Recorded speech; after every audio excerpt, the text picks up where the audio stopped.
கிருஷ்ணகிரி மாவட்டம் ஓசூர் அருகே திருமணம் செய்து கொள்ளாமல் கணவன் மனைவி என கூறி வாடகைக்கு வீடு எடுத்து தங்கி வந்த காதல் ஜோடி தூக்கிட்டு தற்கொலை செய்து கொண்ட சம்பவம் அதிர்ச்சியை ஏற்படுத்தியிருக்கிறது. இதுகுறித்த விவரங்களுக்காக இணைகிறார் எம்முடைய செய்தியாளர் ஆனந்த் பாபு. ஆனந்த் பாபு, என்ன நடந்தது? விசாரணையில முதற்கட்ட விவரங்கள் என்னென்ன கிடைக்கப்பட்டிருக்கிறது? விவரங்களை வழங்கலாம். வணக்கம் கௌதமி. ஒசூர் அடுத்த மூக்கண்டப்பள்ளி எம்ஜிஆர் நகர் பகுதியில் திருமணம் ஆகாத ஆண் பெண் திருமணம் ஆனவர்கள் என வாடகைக்கு எடுத்து தனியார் தொழிற்சாலையில் பணியாற்றி வந்தவர்கள் நேற்று அடுத்தடுத்து தூக்கிட்டு தற்கொலை செய்து கொண்ட சம்பவம் அதிர்ச்சி ஏற்படுத்தியிருக்கிறது. இது குறித்து சிப்காட் போலீசார் விசாரணை மேற்கொண்டு வருகிறார்கள்.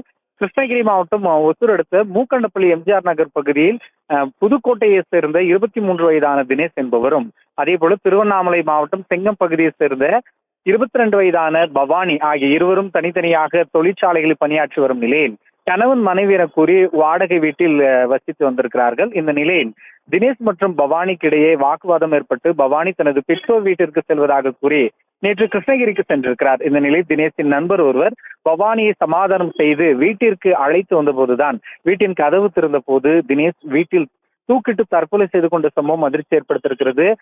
பவானி மற்றும் அவரது நண்பர்கள் அதிர்ச்சிக்குள்ளாகி அவர்களை கீழே இறக்கி பார்த்தபோது தினேஷ் உயிரிழந்தது உறுதி செய்து நண்பர்கள் அழைத்து வருவதற்காக தினேஷின் நண்பர் பவானியை வீட்டில் விட்டு சென்றிருக்கிறார்.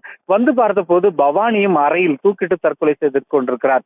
அதாவது திருமணம் ஆகாமல் நண்பர்களாக பழகி வந்தவர்கள், கணவன் மனைவி என கூறி வாடகை வீட்டில் வசித்து வந்தவர்கள் அடுத்தடுத்து தூக்கிட்டு தற்கொலை செய்து கொண்ட சம்பவம் குறித்து ஒசூர் சிப்காட் போலீசார் விசாரணை மேற்கொண்டு வருகிறார்கள். இவர்களுக்குள்ளாக என்ன மாதிரியான உறவு இருந்தது, அது திருமணம் செய்து கொண்டார்களா, காதலர்களா, நண்பர்களா என தெரியாத நிலையில் சிப்காட் போலீசார் உடல்களை கைப்பற்றி பிரேத பரிசோதனைக்காக ஒசூர் அரசு மருத்துவமனைக்கு அனுப்பி வைத்து விசாரணை மேற்கொண்டு வருகிறார்கள். இவரது தற்கொலைக்கான காரணம் தீவிரமாக விசாரிக்கப்பட்டு வருகிறது. கௌதமி,